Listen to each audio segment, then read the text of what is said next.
ಸೌಮ್ಯ ರಾಮಲಿಂಗಾರೆಡ್ಡಿ ಅವರು ಭರ್ಜರಿಯಾಗಿ ಪ್ರಚಾರವನ್ನು ನಡೆಸ್ತಿದ್ದಾರೆ. ಎಲ್ಲ ಕಡೆಗೂ ಕೂಡ ಅವರಿಗೆ ಅತ್ಯದ್ಭುತವಾದಂಥ ರೆಸ್ಪಾನ್ಸ್ ಕೂಡ ಸಿಗ್ತಾ ಇರುವಂಥ ಇದರಿಂದ ಖುಷಿಯಾಗಿರುವಂತಹ ರಾಮಲಿಂಗಾರೆಡ್ಡಿ ಅವರ ಪುತ್ರಿ ಸೌಮ್ಯ ರಾಮಲಿಂಗಾರೆಡ್ಡಿ ಅವರಿಗೆ ಈಗ ಇವತ್ತು ಹೈಕೋರ್ಟಲ್ಲೆಲ್ಲ ಬಂದಿದ್ದಾರೆ.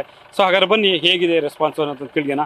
ಮೇಡಮ್, ಈಗ ಮುಖ್ಯವಾಗಿರುವಂಥದ್ದು ಹೋದ ಕಡೆ ಎಲ್ಲ ಭರ್ಜರಿ ರೆಸ್ಪಾನ್ಸು ಅನ್ನುವಂಥದ್ದು. ಸೊ ಈಗ ಯಾಕೆ ನಾಮಪತ್ರ ಸಲ್ಲಿಸಿದ ಬಳಿಕ ಈಗ ಹೇಗಿದೆ ನೀವು? ಅದ್ಭುತವಾಗಿದೆ.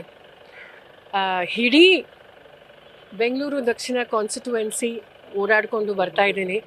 ಎಲ್ಲಿ ಹೋದರೂ ಸಹ ಏನು ಹೇಳ್ತಿದ್ದಾರೆ ಅಂದರೆ, ನಮಗೆ ಅನ್ಯಾಯ ಆಗಿದೆ, ನಿಮಗೆ ವೋಟ್ ಹಾಕಿದಾದ್ಮೇಲೆ ಕೈಗೂ ಸಿಕ್ಕಿಲ್ಲ, ಆಮೇಲೆ ಪಾರ್ಲಿಮೆಂಟಲ್ಲಿ ನಮ್ಮ ಧ್ವನಿಯಾಗೂ ಇರಲಿಲ್ಲ.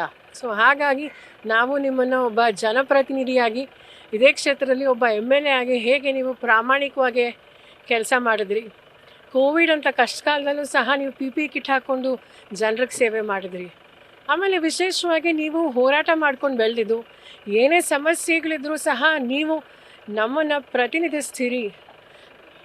ಅಸೆಂಬ್ಲಿ ಅಲ್ಲಿ ಹೇಗೆ ನೀವು ನಮ್ಮ ಪರ ಮಾತಾಡಿದ್ರು ಅದೇ ರೀತಿ ಪಾರ್ಲಿಮೆಂಟಲ್ಲೂ ಹೋಗಿ ನಮ್ಮ ಧ್ವನಿಯಾಗಿರ್ತೀರಾ ಅಂತ ನಾವು ನಂಬಿದ್ದೀವಿ ಅಂತ ಎಲ್ಲ ಕಡೆ ಜನ ಆಶೀರ್ವಾದ ಮಾಡ್ತಿದ್ದಾರೆ, ಬೆಂಬಲ ಕೊಡ್ತಿದ್ದಾರೆ. ಭಾಳ ಚೆನ್ನಾಗಿದೆ ಸರ್. ಮೇಡಮ್, ಇವತ್ತು ಎಲ್ಲೆಲ್ಲಿ ಹೋಗಿದ್ರಿ? ಸೊ ಹೇಗಿತ್ತು? ಪ್ರತಿ ದಿವಸ ಒಂದು ವಾರ ನಾವು ಫುಲ್ ಡೇ ಒಂದು ವಿಧಾನಸಭಾ ಕ್ಷೇತ್ರ ಕ್ಯಾಂಪೇನ್ ನಾವು ಮೊನ್ನೆಯಿಂದ ಪ್ರಾರಂಭ ನಾವು ಮಾಡಿದ್ದೀವಿ.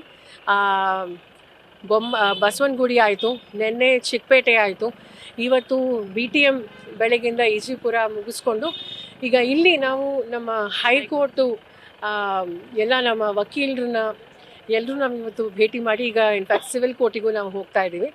ಭಾಳ ಚೆನ್ನಾಗಿದೆ ನೋಡಿ. ಎಲ್ಲರೂ ಇಲ್ಲಿ ಏನು ಹೇಳ್ತಿದ್ದಾರೆ ಅಂದರೆ, ನಮ್ಮ ಪ್ರಜಾಪ್ರಭುತ್ವ, ವಿಶೇಷವಾಗಿ ನಮ್ಮ ಸಂವಿಧಾನನ ಉಳಿಸ್ಬೇಕು ಅಂದರೆ ಈ BJP ಪಕ್ಷನ ತೊಲಗಿಸ್ಬೇಕು, ಕಾಂಗ್ರೆಸ್ ಬರಬೇಕು ಅಂತ ಹೇಳ್ತಿದ್ದಾರೆ. ಮೇಡಮ್, ಇವತ್ತು ಕೋರ್ಟಲ್ಲಿ ಹೆಂಗಿತ್ತು ಮೇಡಮ್? ಯಾಕಂದರೆ ಎಲ್ಲ ವಕೀಲರನ್ನು ಭೇಟಿ ಆಗಿದ್ರಿ. ಸೊ ಯಾವ ಥರ? ಭಾಳ ಚೆನ್ನಾಗಿತ್ತು ಸರ್. ಎಲ್ಲರೂ ಅದೇ ಹೇಳ್ತಿದ್ದಾರೆ. ನಾನು ನಿಮ್ಮ ಕಾನ್ಸ್ಟಿಟ್ಯುವೆನ್ಸಿಯಿಂದ ಆಲ್ರೆಡಿ ನಾನು ತುಂಬ ದಿವಸದಿಂದ ಪ್ರಚಾರ ಮಾಡ್ತಾ ಇದ್ದೀನಿ, ಒಳ್ಳೆ ಕೆಲಸ ನೀವು ಮಾಡಿದ್ದೀರಾ. ಎಲ್ಲ ನಮ್ಮ ಮಹಿಳೆಯರಿಗೂ ಅಷ್ಟೇ, ನಮಗೆ ರೆಪ್ರೆಸೆಂಟೇಷನ್ ಇಲ್ಲ, ನೀವು ಬರಲೇಬೇಕು ಒಬ್ಬ MP ಆಗಿ ಅಂತ. ನಮ್ಮ ಇತಿಹಾಸದಲ್ಲಿ ಬೆಂಗಳೂರಿಂದ ಒಬ್ಬರು ಮಹಿಳೆಯರು ಇನ್ನೂ ಹೋಗಿಲ್ಲ, ಒಬ್ಬ ಮಹಿಳೆ, ಒಬ್ಬ ಸಂಸದರು. ಸೊ ಹಾಗಾಗಿ ಎಲ್ಲರೂ, ಹಿರಿಯರಾಗಿರಲಿ, ಯುವಕರಾಗಿರಲಿ, ಮಹಿಳೆಯರು, ಅವ್ರ ಬೆಂಬಲ ಬಹಳ ಚೆನ್ನಾಗಿದೆ. ನಾನು ಎಂದೆಂದಿಗೂ ಅವ್ರ ಚಿರುನಾಗಿ ಆಗಿರ್ತೀನಿ ಅಂತ ನಾನು ಹೇಳಕ್ಕೆ ಬಯಸ್ತೀನಿ. ನೀವು MP ಆದಾಗ ಮೊದಲ ಪ್ರಿಯಾರಿಟಿ ಏನು ಕೊಡಬೇಕು ಅನ್ನೋ ಕನಸಿದೆ? ನಮ್ಮ ರಾಜ್ಯಕ್ಕೆ ಸಿಗಬೇಕಾಗಿರುವಂಥ ಅನುದಾಯ, ಅದ್ರ ಬಗ್ಗೆ ನಮ್ಮ ಹೋರಾಟ ಆಗಲೇ ಪ್ರಾರಂಭ ಆಗಿದೆ. ಯಾಕಂದರೆ ನಮಗೆ ಬೆಂಗಳೂರು ಬಹಳ ದೊಡ್ಡದಾಗಿ ಬೆಳ್ಕೊಂಡಿದೆ. ಈಗ ಸುಮಾರು ಒಂದು 20 ವರ್ಷದಿಂದ ನಾವು ನೋಡ್ತಾ ಇದ್ದೀವಿ, ಸಿಕ್ಕಾಪಟ್ಟೆ ಪಾಪ್ಯುಲೇಷನ್ ಆಲ್ರೆಡಿ ಆಲ್ಮೋಸ್ಟ್ ಡಬಲ್ ಆಗೋಯ್ತು. ಒಂದು 1990 2000ಇಂದ ಈ IT ಆದಮೇಲೆ ಅದೆಲ್ಲ ಈ ಪಾಪ್ಯುಲೇಷನ್ ಜಾಸ್ತಿ ಆದಮೇಲೆ ಏನಾಗುತ್ತೆ, ಅದು ನಮ್ಮ ನ್ಯಾಚುರಲ್ ರಿಸೋರ್ಸಸ್ಸು ಎಲ್ಲದ್ರ ಮೇಲೆ ಆ ಪ್ರಭಾವ ಬೀಳುತ್ತೆ. ರಸ್ತೆಗಳಾಗಿರಲಿ, ಇನ್ಫ್ರಾಸ್ಟ್ರಕ್ಚರ್ ಆಗಿರಲಿ, ಆಮೇಲೆ ವಿಶೇಷವಾಗಿ ಟ್ರಾಫಿಕ್ ಸಮಸ್ಯೆ ಇದೆ, ಇತ್ತೀಚೆಗೆ ನೀರಿನ ಸಮಸ್ಯೆ ಇದೆ.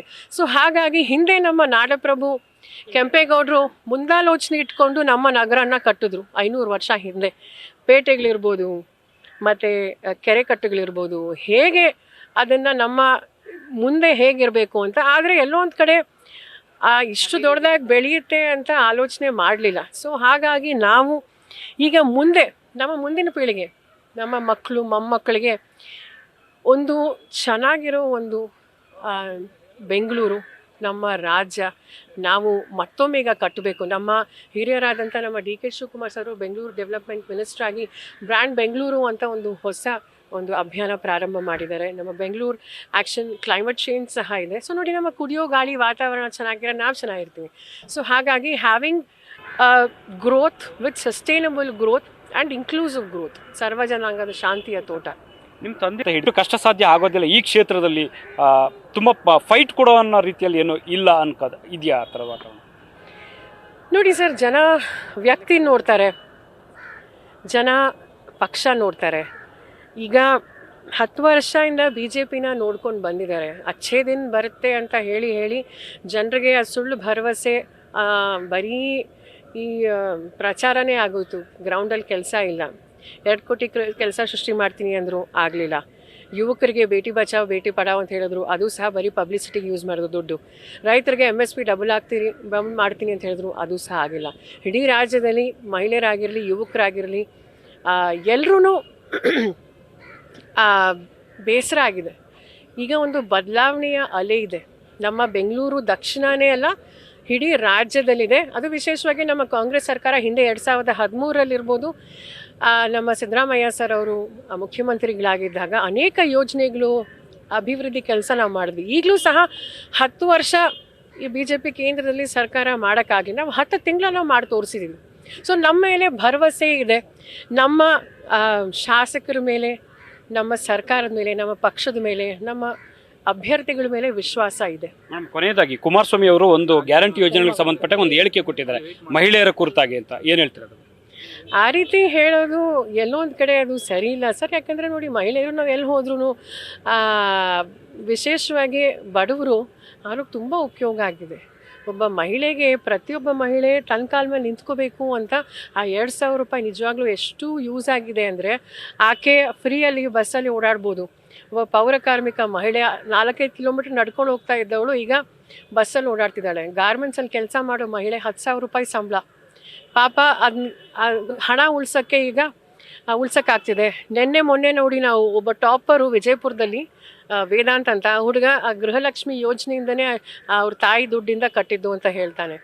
ಆಮೇಲೆ ಮೊನ್ನೆ ಒಬ್ಬ ಹಾವೇರಿಯಲ್ಲಿ ಒಬ್ಬ ತಾಯಿ ಆ ಬಿಸಿಲಲ್ಲಿ 44 ಡಿಗ್ರಿ ಈ ಗೃಹಲಕ್ಷ್ಮಿ ಹಣ ಎಲ್ಲ ಕೂಡಾಕಿ ಒಂದು ಫ್ರಿಡ್ಜ್ ಖರೀದಿ ಮಾಡಿದ್ದಾಳೆ. ಸೊ ಹಾಗಾಗಿ ನಮ್ಮ ದೇಶ, ನಮ್ಮ ರಾಜ್ಯದ ಬೆನ್ನೆಲುಬು ಯಾರು ಅಂದರೆ ಮಹಿಳೆಯರು.